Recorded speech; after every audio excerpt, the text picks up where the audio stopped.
What happened was Biggie came at a time, just like what Hitler did with the Jews. Biggie came at a time when they were open to somebody saying, we're the master race and these guys are nothing and they're pretenders, and this is why we not making it in the business because of these guys. This is why we not doing nothing because of these guys. So the East Coast really not hating us, really not knowing nothing about us, but just listening to their supposed to be leader, listening to the person that was representing for them. Like, yeah, okay, well, Biggie, he from Brooklyn, woo, woo, woo.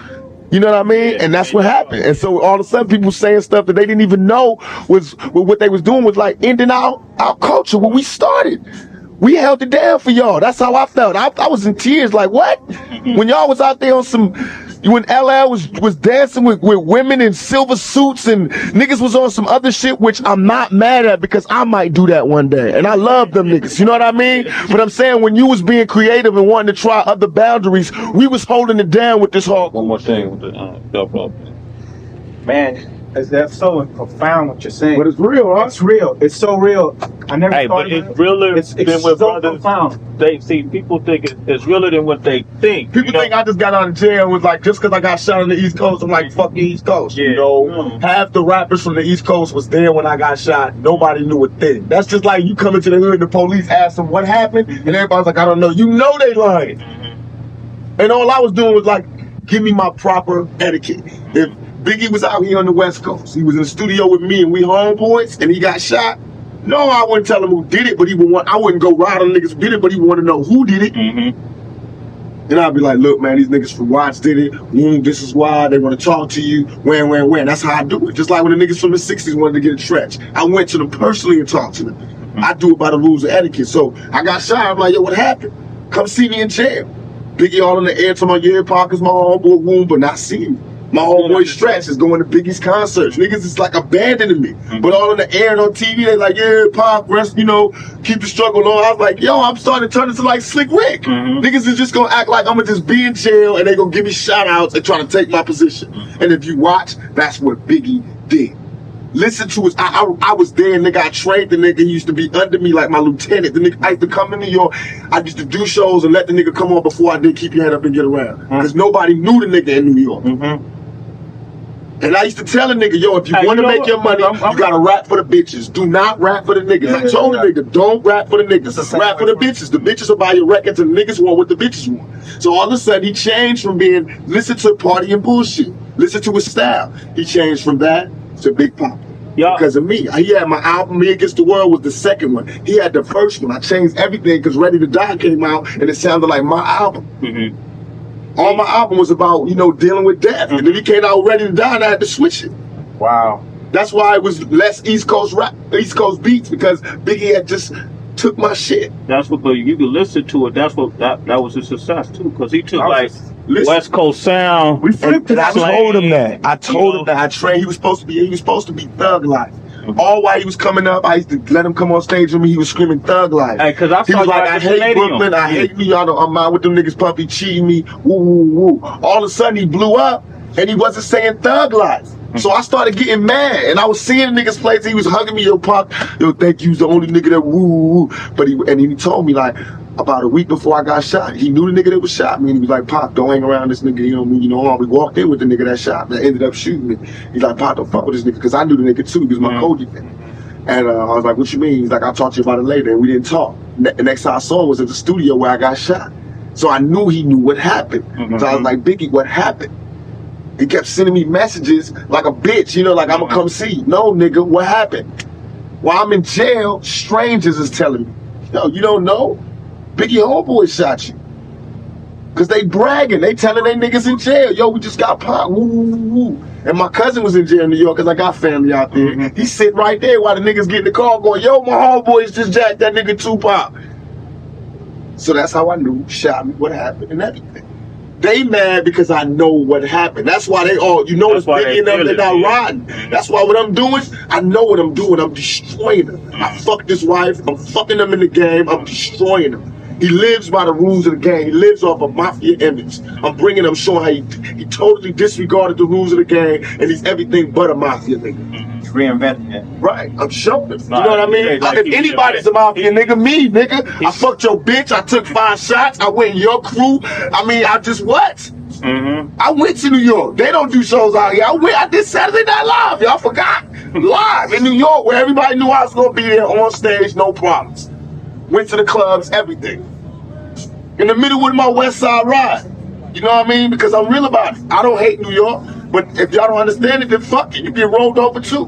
Because I hear y'all. I was in jail and I heard what they were saying on the radios. You know how we got the wake up show? Right.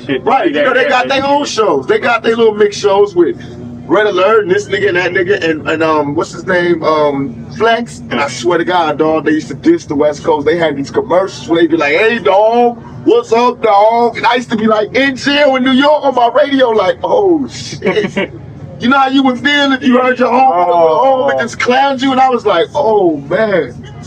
Oh, and all my homeboys like, yo, Puppy just did a show out here. I was like, how was it? It's like, good, we gave him love, we gave him this, we gave him that. He was talking all this unity shit, but then when they go home, they be popping Q-Tip, they made all these underground tapes dissing us. Q-Tip? Yes, Q-Tip. Q-Tip be on some So shit. then when niggas ride back, then they want to talk about the culture and be hip-hop and shit. But that's not fair.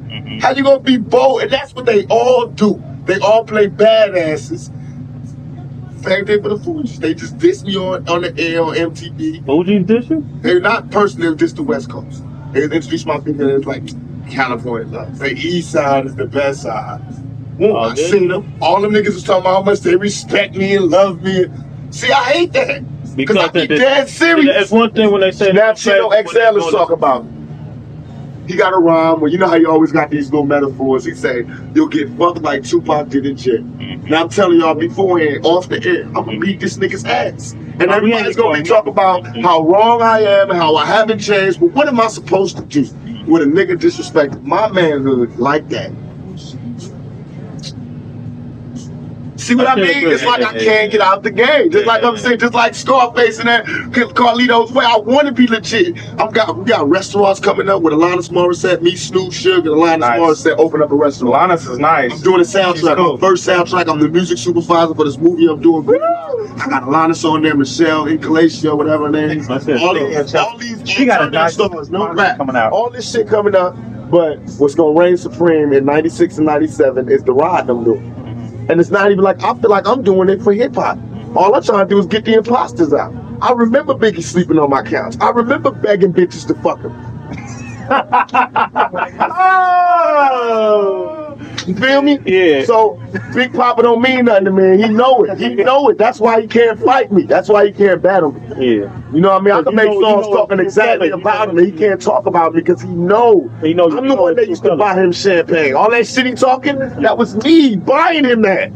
He talking about my lifestyle with his album. Because when he was doing his album, he was broke, nigga. I was having money. The shit he talking about was my life. Thug life. That's what he talking about. All that Junior Mafia, them niggas was young motherfuckers that used to hang around that I used to give money to get on a train to go home at night. Little Caesar and all of them. And Kim and all of them. Yeah, so now they rapping against me, and you can imagine how I fucking feel. When I got arrested in New York, I got arrested for Biggie. Them guns in my room was Biggie's guns because them cowards left the room when they heard the police was downstairs, and everybody left their guns in my room. So I got 4 guns in my room. Serial numbers scratched out, and I did not snitch. I took that case. So you can imagine how I feel when I'm in jail for that case, and he out there living a mafia lifestyle, giving me no money, giving me no respect, giving me no tribute, rolling with my road dog who was there when I got shot. I mean, come on, man. I'm not paranoid. I'm not paranoid. Y'all niggas know what time it is. Yeah. I mean, what it is that the East Coast drug dealers got them niggas under extortion. I came and fucked up everything. Because I dissed them niggas in the Daily News. They put a hit out on us. When the niggas tried to rob me, which is all they wanted to do, I knew what they told me. That's what they was telling me. Pop, they was sending me messages through my closest road dog saying, Pop, why did you fight them? They was just coming to take your shit. But I wasn't letting nobody take my shit, and I was strapped that day. That's what I couldn't put in the bottle. I had two double Glocks on me. And when I pulled for my shit, that's when I got shot. And the reason I knew my homeboys set me up is because my homeboys knew I was strapped. The dudes came straight for me. My homeboys is behind the niggas. Like, they running for sway. My homeboys behind the niggas, and they didn't do nothing. They knew I was strapped. All they had to do was grab the nigga, and I could have bust. But they got guns, so these niggas can come up for me, and these niggas just sitting there. And they say, get, and these niggas drop to the floor. I knew it was a setup.